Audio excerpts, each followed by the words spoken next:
Hey guys, Caller here, bringing you another English commentary from the present-day world of StarCraft, and I am bringing you here Group E of the 2008 Arena MSL. And this was played actually earlier today on May 3rd, and Game 1 here is between Nada and Lucifer. Nada, of course, is a champion Terran player from the early days of StarCraft to the present. He's been consistently doing well, and he has 3 OSL titles, 3 MSL titles under his belt, so if he won this MSL, it would be his 4th MSL, of course just adding to his already best record in championship, in pro game StarCraft. His opponent today is Lucifer, a Protoss player on KTF. And he's actually amassed a decent record against Terrans of 6-4, so we'll see how he does against Nada in this game. And actually, Lucifer's been defeating top Terrans like Huasin and Zelos, and I think Mind in the last few months in the Pro League and elsewhere. His map is Othello, a 4-player map that's new for this season, and we have Nada there spawning in purple at the 12 o'clock, and Lucifer here spawning at 6 in white. And this map is actually, so far from the small sample size, has a record of 3 Protoss wins to 1 Terran win in the PVT lineup. So it might be a little bit favored towards Protosses. I think the reasons for that would be the fact that the central area of this map is very open and very easy to set up flanks against Terrans, making it harder for Terran to push out also and set up a contain on the Protoss player. There is a ledge overlooking the natural expansion where Protoss players can drop High Templar for storm drops quite easily. Although on the other hand, Terran players could do that with tanks quite easily there too. And we see a pylon going up for Lucifer inside of his base. There's probably people going up for Nada inside of his base. They are at cross position, so an early rush would be a little more difficult on this map. Would probably be not too successful. And I would actually expect both players to start off with a one base build here. I wouldn't expect a super fast expand from either player on this map because the natural isn't that easy to hold. And I don't know. Nada's style isn't generally to go for the fast expand against Protoss players. He likes to get his factory up before going for it. I don't know much about Lucifer's playing style, but we'll have to see here. If you guys have a chance, by the way, and you haven't seen it yet, check out the dual commentary I did with Diggity on OSL Group E. That's at the Violatak account, VIOLETAK account. I'm sure many of you know about it, if you know about me, but in case you don't, it's a good commentary. And yeah, check out Diggity and Motrap and some of the new SC2GG commentators. There's people doing pretty much every Pro League game coming out and all the groups of the OSL and MSL. In fact, a lot of the groups of the OSL and MSL are actually being covered more than once. It looks like gas going up for both players here. Cybernetics Core going down for Lucifer, and I'm pretty sure Barracks is going to be coming up. I'm sorry, a factory is going to be coming up for Nada quite soon. And it looks like a lot of fans for Nada here. I've actually learned that Nada has a lot more female fans than he does male fans, which is true for a lot of Korean pro gamers, but I think it's especially true for Nada due to his boyish good looks, I guess, and his I don't know. He's just he's such a nice guy. I think he would be a crowd favorite against pretty much everyone.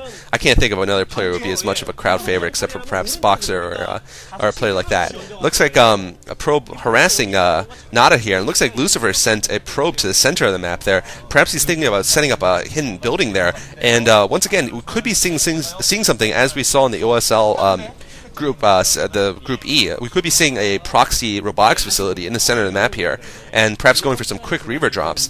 I assume that's his probe here is going to be building something sneaky there. Looks like range upgrade going up at the Cybernetics Core.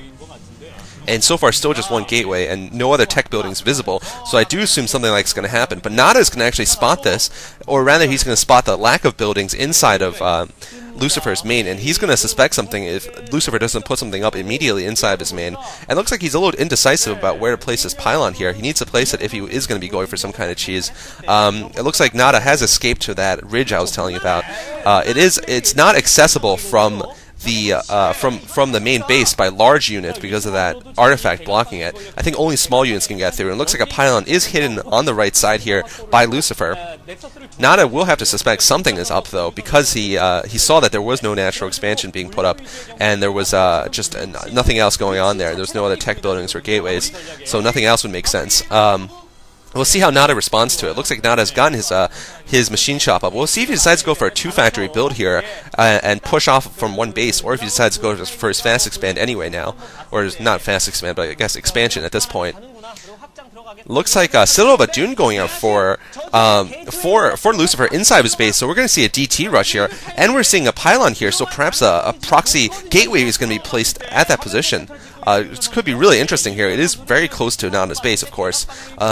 It's really close walking distance to Nada's base, and it looks like a gateway is being placed right there. So it looks like it is going to be a DT rush. 2 gateways being put there, so this is really an all-in strategy here from Lucifer, in that if this doesn't succeed, he's going to be hugely behind, and especially if he loses those gateways if he's discovered. And it looks like two Dragoons also pushing up here for Lucifer. He's going to put some pressure on the front door and perhaps hide the fact that he's gone for this hidden tech here by just showing that he has Dragoons and perhaps trying to trick Nada into thinking he has something else. Nada looks like he's trying to set up an expansion here on the ridge. He's going to flow it down to his natural expansion after it's finished. Meanwhile, Templar Archives almost finished for Lucifer here. So this is a really interesting strategy here. Perhaps Lucifer just wants to end it quickly and pull off this cheese play against Nada. We'll see how prepared Nada is. I don't see any form of detection yet. We'll see if he's reached with Spider Mines. It looks like Nada, good for him. He's got an engineering bay coming up. Now it'll be about how soon he gets his turrets up at his front base here, and hopefully that's Vulture Mines for him, although the fact that I see 2 tanks already suggests that it's more likely to be Siege Tank, and Siege Tech would be bad, of course, against would not be effective at all against DTs, and perhaps Lucifer has cleverly brought those Dragoons up to threaten sort of a Dragoon rush as opposed to a DT push, which Nada might expect less at this point. But looks like Nada actually has smartly put up a missile turret right at his front door here, and the DTs are not going to arrive in time here. Lucifer might be trying to take out this missile turret at this point, though, but I don't think he's going to be able to do that. Looks like the DTs have managed to get close here, but they are going to be... Looks like the Dragoons are trying to take down the turret here. Looks like they will take down the turret. They will take down the turret here, so actually, Lucifer's DT is getting into Nada's base, and the commentators are going wild here, the Korean commentators. Nada has no other detection in his base. Looks like good thing he does have a turret right around his main base here, but meanwhile, these DTs might be able to pick off some of his tanks here. Looks like the DTs have split up here, and looks like one DT going for the main, and the other DT is trying to pick off the defenses here at the front door. Looks like he manages to kill the SCV building the turret at the front door, so but looks like all the Dragoons are dead from Lucifer here, and he's just relying on these DTs to do a lot of damage here. We'll see what he can manage to do here. Looks like 4 DTs total inside of Nada's base here. 3 DTs at the main, though, and looks like they're going to attack these tanks right now. They're going for the tanks right now. They're going to try to kill all the forces Nada has, and Nada's lost all of his tanks. Nada could be in big trouble here. Lucifer's rush could have succeeded. Might be succeeding right now. I don't know what he's producing in his factory. Hopefully it is a Vulture. And he has the turrets up. He just doesn't have the units to fight back this attack now. I think Nada is gonna have to GG pretty soon here because I just don't see how he can fight back in this game now. He only is producing out of 1 factory, and now he's got Dragoons inside of his base here. It looks like the DTs have gotten a lot of hits off on the Siege Tank. The Siege Tank is down here, so yeah, Nada is gonna lose this first game, unfortunately. Lucifer with a very clever rush there with proxy gateways and going for this Templar rush, a very risky strategy. And not a GG's. So Lucifer with the Templar rush, winning game 1 here. Really innovative play by Lucifer. I like this play. It was very ballsy and gutsy, and perhaps he didn't want to go into a long-term macro war with Nada, who is so good with his mid and late game control, especially with his Vulture control and whatnot. So Lucifer is going to advance to the winner's game here, and we are going to see game 2 coming right up. And let me just check who it's between. It is between Goodfriend and Shark. So Goodfriend is a Terran player, and Shark is a up-and-coming Zerg player.